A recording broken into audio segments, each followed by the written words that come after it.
Good noon mga friend. Yan. Ako kaya natagal na ako. Gustong maka-message sa inyo, no? Pero, ang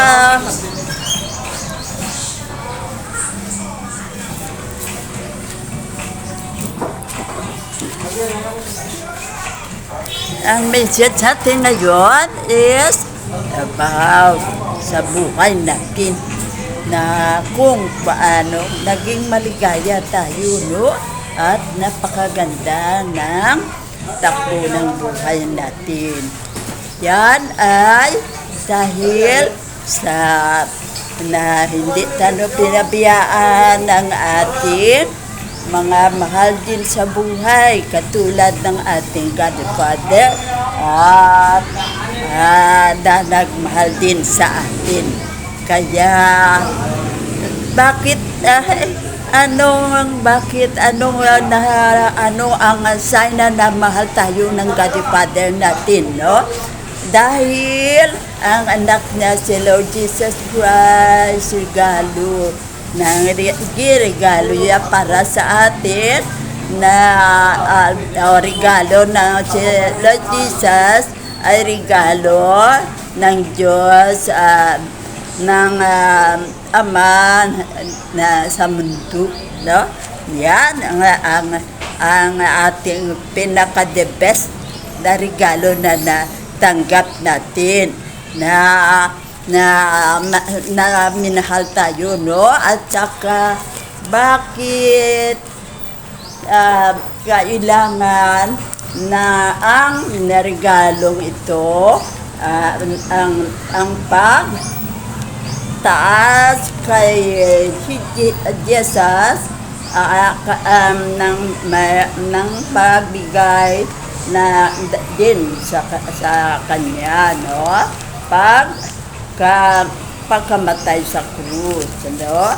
Ang regalo sapagkat gayon na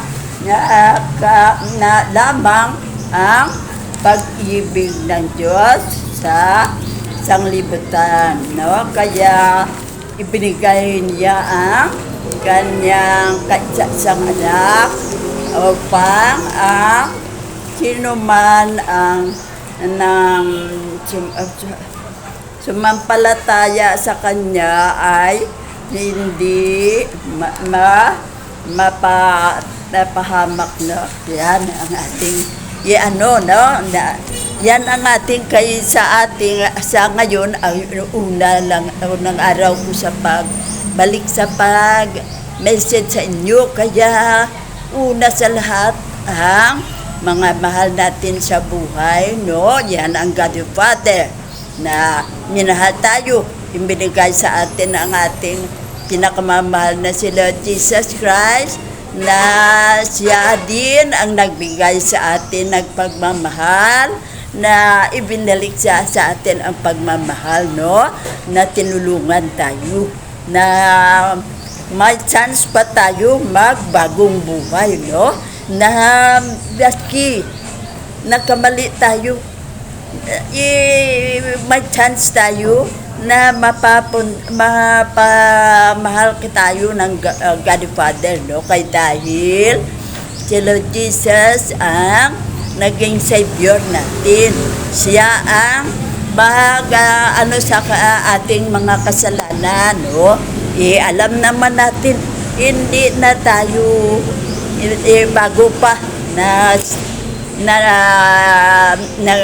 siya napako sa krus para lang ma-save tayo. Kaya napakaganda ng role ng ating Lord Jesus na mahal natin, no? Kaya wag na tayo ang gawin natin, mahalin din natin, no? Siya, no?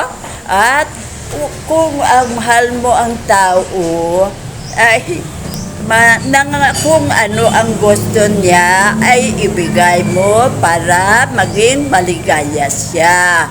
Kaya Iyan ang kaligayahan ni Lord Jesus, no, sa atin, no, na hindi na na ang pagpako sa kanya sa krus, no, na walang kabuluhan, no, kay ang mga taong nakatira sa earth ay mga mabuting tao na, no. Ang lahat ng mga gusto ng Lord Jesus na gawin natin ay in-apply natin sa buhay natin, na katulad sa ating 10 commandments, no. Yan ang obligasyon natin, na i-perfect natin ang ating 10 commandments. Okay?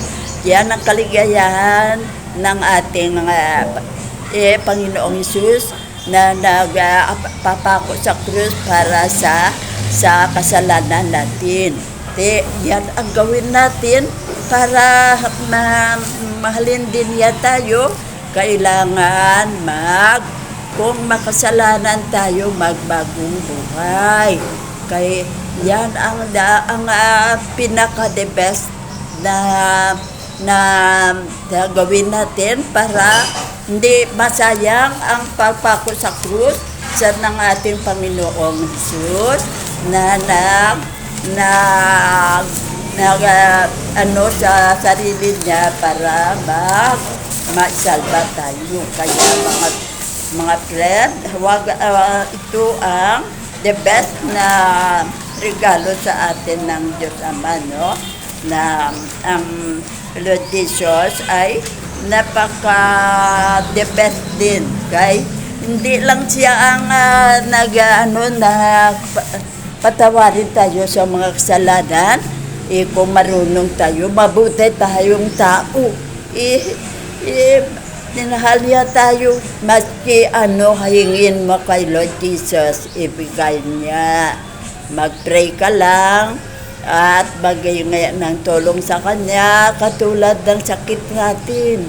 Kailangan natin sa Kanya kung anong gusto mo para mag-cure ang sakit mo. Pero yan, sundin mo rin ang mga na para hindi ka magkasakit. Ang mga nagpasakit sa iyo, mga bagay o pagkain o inumin, ay huwag i-apply sa buhay natin. Kaya tayo ang nag-create ng sickness sa ating katawan. Maski tulong ni Lord Jesus sa atin, kung tayo mismo ay pasaway, wala siyang magawa. Kala nyo hindi kayo ginmirakulan, pero ginmirakulan na kayo. Pero ang mga bagay na hindi pwede, katulad ng pagkain o katulad ng mga drinks, no, na hindi pwede, na siyang nagbigay sakit sa atin, no, katulad ng mga whiskey na ang kulong natin ay ma-damage. Kaya yan ang ating maski ang tulong kung ang tao ay pasaway, walang effect. Miracle ka na, na-cure ka na. Sabi ng doktor, huwag kang mag-inom ng drinks, no? At huwag kang mag-inom ng kape na walang laman ang mo at ang soft drinks, no? At mga whiskey rin. Kaya yan, pero sige ka pa ng sige. May kasalanan ba si Lord Jesus yan? Sino ang may kasalanan? Si Lord Jesus o ang taong pasaway, no? Maski hindi niya sinunod si Lord Jesus at saka ang doktor, sino ang na hindi ka kin-cure ni Lord Jesus? Na-cure yan na ka, pero nagbalik ang sickness mo dahil sa iyong ginawa. Ikaw ang may kasalanan, no? At saka ano pa ang ginawa ni Lord Jesus para sa ating buhay? Sinusupervise na yan tayo. na mangha ka, no, na may konsensya ka, kaya ang Holy Spirit andyan sa atin always, no, nakabantay at nakatulong, no, na wag mo gawin yan, na nga kay masama yan, na nga dyan, may naano ka, pero sa akala mo, kaisipan mo lang yan, na nagsabi na wag mong suktukin ang tao yan, wag mong no, kung wag mong nakawin ang mga bagay na yan. Yan ay paano sa atin ni Lord Jesus, na pag sa ating Holy Spirit na nag-supervise siya sa atin, na kung ano ang masamang gawin natin, andyan siya, no, na nagsabi sa atin na hindi tayo gagawa kay kasalanan yan. Yan, isa yan sa nag-create na napapako siya sa krus. Kaya huwag mo nang gawin uli. Kaya yan ang supervise siya sa atin. Example ng supervise ni Lord Jesus sa atin. Na kung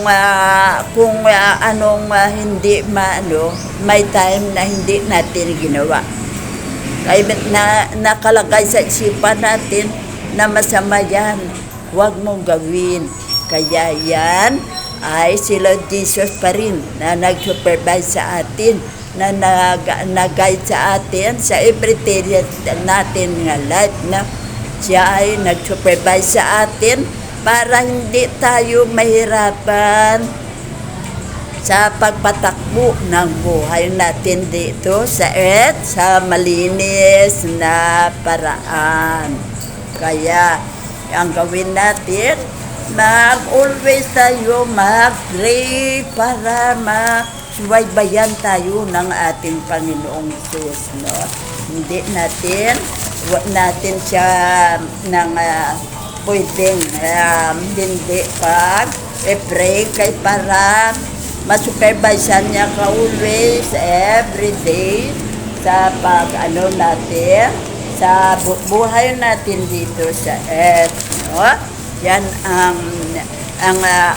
yan ang kailangan natin, na mag-pray tayo, no? At saka magbasa ng Bible at magpunta sa church.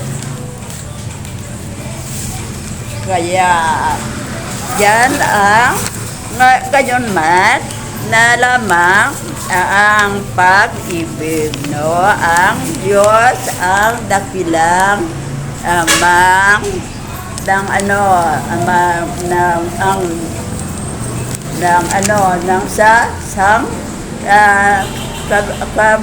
kabuluhan, ang pinakamapalad ay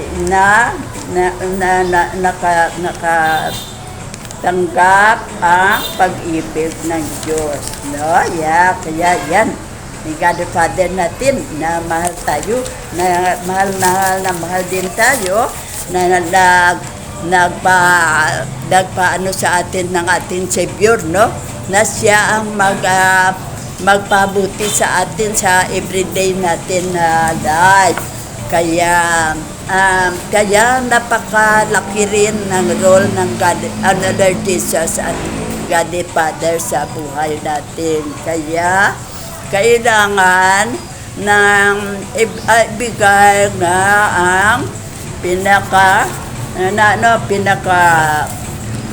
kadakilang ng sakripisyo, ang kanyang nakaisang anak, ang pinakadakilang regalo. Kaya kailangan niya ang pinakadakilang sakripisyo. Kaya mga friend, yan ang rule ni Lord Jesus sa ating buhay, no? Napakalaki din, no? Katulad ng ating Panginoong God Ama, no? Sa heaven, no? Kaya wag kayong sa ating Lord Jesus, ay mahalin natin siya, no? Siya ang maating always na i-pray para masubaybayan niya tayo. Pagka magkamali ka, pray agad at hingi ng patawad. At saka, kung may sakit, ihingi ng tulong para mahil. Pero yan ang sabi ko, inulit ko. Wag magpasaway. Kung nagpakonsulta ka sa doktor, kung anong sinabi ng doktor, sundin mo. Oo, masarap ang whiskey, masarap ang drinks, no? Masarap ang ang mga pagkain na nagkait ng sakit sa atin. Kaya ang ating rule sa earth is sundin ang kung ano ang ating ang rule, no, ang ating obligasyon na ang gawin natin dito sa earth para maging mabuting tao ka at maligaya ang lahat na nakatira dito sa earth. Kaya lahat tayo ay maganda ang behavior, no? At napaka the best na kung sundin natin ang payo ni Lord Jesus at ang payo ng doktor, wala tayong sakit. Pero the best, no? The best na regalo sa atin ni Lord Jesus, no? Diyan niya ang God Father, regalo niya si Lord Jesus. Tayo ang regalo ni Lord Jesus, ang napatawad tayo sa mga kasalanan natin at natulungan tayo kay siya ang nagturo sa atin, na siya ang teacher natin na nagturo sa atin na supervision tayo sa everyday nga life natin. At saka siya rin ang nagtulong sa atin na tayo ay hindi magkasakit, no? Kay kung ano ang siya ang doktor natin, si Lord Jesus. Pero niya sa doktor na naka-assign sa earth, kung ano natuon na sakit natin, doon tayo pupunta sa espesyalista na doktor. At kung ano ang sabi, ay i-apply natin sa buhay natin. Kaya mga friend, napaka the best pala ang buhay natin dito kung ano ang ating katulad ng sa atin sa Philippines. May may mga rule o may obligasyon na kailangan sundin. Kaya ang ng ating nasyon na bawal ito, bawal ito, bawal ito. Katulad dito yan sa kay Lord Jesus. Kung anong bawal sa Kanya, hindi natin i-apply sa buhay natin. Kaya alam natin na tayo rin ang magsakripisyo dyan. Katulad ng magpatay ka ng tao, sino ba ang mapahil? Si Lord Jesus ba na nagtulong sa atin para hindi tayo mapunta sa hell? O tayo ang nag-create ng sarili natin kapahamakan. Kaya mga friend, ang ating buhay napaka-easy lang, no? Kung sundin lang natin ang rule, no? Katulad ng pagpapunta ka sa abroad, ipagtapon mo ng basura, dakpin ka agad ng pulis, no? Ng military o pulis. Kaya bawal na to, may rule na bawal ang magtapon ng basura. Katulad din yan kay Lord Jesus. may bawal din sa kanya, no? Bawal tayong maglay, bawal tayo kill, bawal tayo mag-steal, bawal tayo maggamit ng mga pangalan nila sa walang kabuluhan, no? Kaya yan ang mga una na mga hindi natin i-apply sa buhay natin. Kaya kung wala kang kasalanan, wala kang kaaway, wala kang problema sa buhay, pagdating mo sa bahay, kain, maslip ka. Pero kung may napatay kang tao, yan ay ng kaaway mo, ay ang konsensya mo, no? Kaya ang magpaano ng sarili mo na bakit mo pinatay, bakit ko pinatay ang taong yan.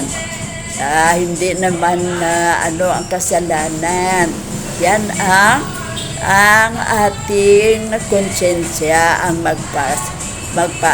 parusa sa atin na hindi tayo makaslip at hindi tayo makapamuhay ng maligaya. Kaya mga friend, yan ang obligasyon natin. So, then ang ating Panginoong Hesus na kung anong hindi niya gusto dyan sa 10 Commandments, huwag natin i-apply sa buhay natin. Kaya alam na natin na hindi na niya tayo matulungan. Kaya tayo ang may nag-create ng kasalanan na binigyan ka na ng chance, pinatawad ka na, pero inulit mo pa. Kaya next time, wala ka ng chance na patawarin pa. Kaya yan mga friend, yan ang ating gawin para maging maligaya tayo. Kung sa kunting mga diferensya, huwag mag-react agad, no? At saka maging ka ng tawad kung ikaw ay may kasalanan. Hindi ang walang kasalanan ng hingi ng tawad sa iyo. Huwag mong asahan yan, kay hindi mangyari yan. Ikaw na may kasalanan, ikaw ang hihingi ng tawad. Fried chicken na yan, wala na yan. Oo, mataas ka ng professional ka siya, hindi. Pero magkatulad kayong tao. Kaya sa gusto mo man at sa hindi, ikaw ang magpababa. Huwag antayin na siya ang palurin mo siya kay maski ikaw may kasalanan. Hindi yan. Ikaw ang hihingi ng tawad. Kay yan ang rule natin dito sa mundo, no? Maging sino man tayo dito sa earth, kwantsapor o pensioner ka, magkatulad tayo. Kaya wag ng respeto. Maging mataas ka man, kung ikaw ay may kasalanan, hingi ka ng tawad ng mas mababa sa iyo. Yan ang ating rule sa earth, Kaya mga friend, nalaman na natin ang obligasyon natin dito sa earth na kailangan i-apply natin kay napaka-the best, no? Napaka-the best na mahalin ka ni Lord Jesus. At kung ano ang hingi mo na gift, ibigay niya, no? Pero yan ang mo na kung ano ang gusto niyang gawin natin sa earth, yan ang atin i-apply dito para ang buhay natin mapayapa, maligaya, at masaya tayo, no? Sa pagtira dito sa earth. Okay? May nagmahal sa atin. Nandyan ang ating Panginoong Hesus na antay lang sa atin para maghingi tayo ng tawad sa Kanya para mahalin niya tayo uli. Kaya mga friend, yan ang message natin sa ngayon. Kaya umpisa pa lang ito ng aking message ngayon. Unahin natin muna ang ating mahal na Panginoong God the Father Jesus na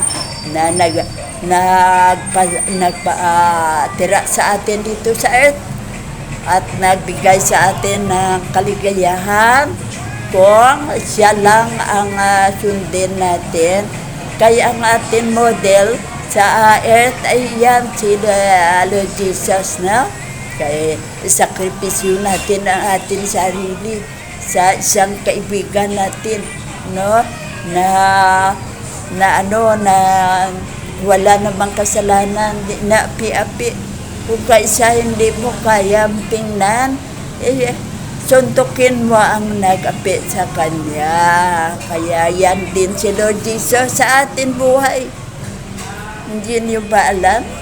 Katulad siya sa na hindi siya na maligaya. Akala mo tayo lang ang sad. Kaya nang inaapi-api tayo ng tao sa mundo, hindi nakatingin si Lord Jesus sa atin at siya rin ay sa atin. Kaya kung pwede lang na suntukin niya ang taong nag-api sa iyo, pero hindi pwede, no? Kaya mga friend, yan ang rule ng ating Panginoong Hesus sa buhay natin. Kaya wag tayong mag-pray tayo always sa Kanya. Kung may problema tayo, hingi tayo at may kasalanan, hingi tayo ng tawad at pagtulong sa Kanya. Kaya mga friend, alam na natin ang obligasyon natin sa ating Panginoong Hesus, no? Kaya ang God the Father, na message na natin ang obligasyon niya. Siya ngayon, Jesus, ang malaking role sa ating buhay. Kaya ang kanyang assignment na ibinigay ng God the Father ay ang mahalin niya tayo at tubusin ang kasalanan natin, na patawarin niya tayo at tulungan tayo na mapagaling ang sakit natin at saka supervision tayo ng magandang behavior, ang magandang gawain. Kung daw hindi maganda, yan siya. Sa isip natin, kasi ang Holy Spirit na nakabantay sa atin at nakaturo sa atin sa everyday na life natin. Kaya mga friend, kaya wag na matamad mag-pray tayo, no? Na everyday natin para masubaybayan o masupervisan tayo ng ating Panginoong Jesus, no? Kaya mga friend, alam nyo na yan. Pero ipinaano ko lang sa inyo uli, no? Na kung sino si Lord Jesus sa ating buhay, no? Kaya mga friend, yan ang regalo ng Diyos Ama sa atin. Kaya tanggapin natin, mahalin natin, sundin natin, gawin nating model natin dito sa earth, at maging maligaya tayo sa buhay natin, no? Pray always, na yan ang ating gawin, no? Para hindi niya tayo makalimutan. Kaya akala niya hindi naman tayo nag-pray sa kanya. Hindi naman natin siya kailangan, oh. Di, pabaya ka lang daya. Kung sino lang yan naghingi ng tulong sa akin, siya lang tulungan ko yan. Ako nga mahingi ko na hindi ko maghingi ng tulong sa kaibigan ko na may problema ako, pero naiya ako, kaya paano niya ako matulungan? Kaya hindi niya alam kung anong problema ko. Yan ganyan din si Lord Jesus. Kung hindi tayo mag-pray sa Kanya, wala naman siyang ma-implement na mga tulong sa atin. Kaya wala naman tayong sa Kanya, connection, no? Wala tayong connection, kaya wala tayong prayer na napatuon mo sa Kanya, napakita mo sa Kanya na mahal mo siya. Kaya mga friend, alam na natin kung ano ang gawin natin para mahalin tayo ng ating Savior na si Lord Jesus Christ. No? Kaya alam naman natin kung anong rule niya sa ating buhay. Na siya ang Savior natin, siya ang ating healer, siya ang supervisor natin, no? Kung nakatrabaho tayo sa mga department store, may manager tayo, yan ang Godfather. May supervisor tayo, yan si Lord Jesus. Kaya mga friend, tandaan nyo yan. Huwag na hindi mag-pray sa kay Godfather, kay Lord Jesus Christ. Kay sila, hindi naman ni Lord Jesus alam na may kasalanan ka. Kung hindi ang ating katawan, hindi natin alam na may sakit tayo. Yan ang isang kaibigan ko lang na Katrina siya na stroke.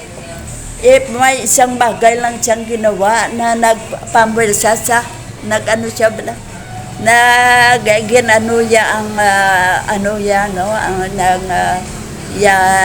nag-strong ang sa kwan nag-create ng stroke yan na namatay sagad.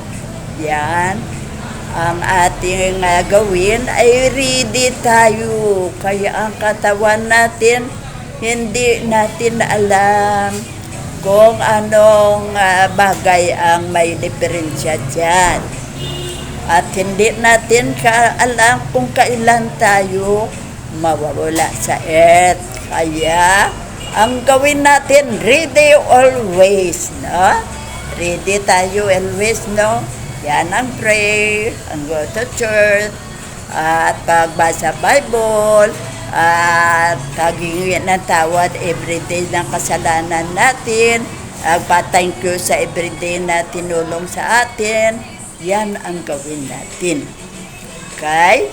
Ang buhay natin ay napakaganda at napakaligaya natin. Okay?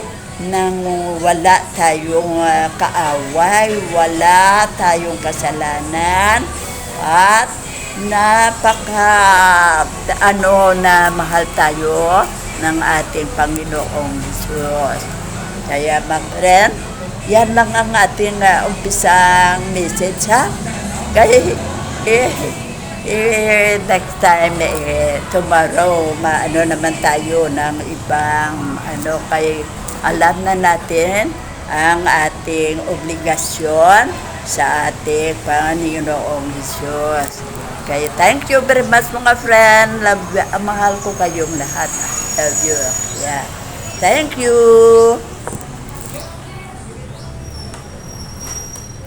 Bye.